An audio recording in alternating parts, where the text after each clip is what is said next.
Tirupati airport నుంచి హైదరాబాద్ బయలుదేరిన IndiGo విమానానికి ప్రమాదం తప్పింది. సాంకేతిక లోపం తలెత్తడంతో గాల్లో విమానం చక్కర్లు కొట్టింది. 40 నిమిషాల పాటు గాల్లో చక్కర్లు కొట్టిన విమానం తిరుపతిలోనే సేఫ్గా ల్యాండ్ అయింది. విమానంలో 221 మంది ప్రయాణికులు ఉన్నారు. ప్రత్యామ్నాయ ఏర్పాట్లు చేయకపోవడంతో అధికారులపై ప్రయాణికులు ఆగ్రహం వ్యక్తం చేశారు. ఇవాళ ఉదయం విమానం బయలుదేరే అవకాశం ఉంది.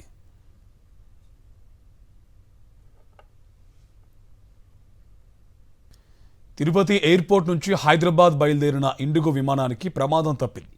సాంకేతిక లోపం తలెత్తడంతో గాల్లో విమానం చక్కర్లు కొట్టింది.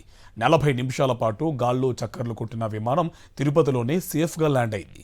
విమానంలో 221 మంది ప్రయాణికులు ఉన్నారు. ప్రత్యామ్నాయ ఏర్పాట్లు చేయకపోవడంతో అధికారులపై ప్రయాణికులు ఆగ్రహం వ్యక్తం చేశారు. ఇవాళ ఉదయం విమానం బయలుదేరే అవకాశం ఉంది.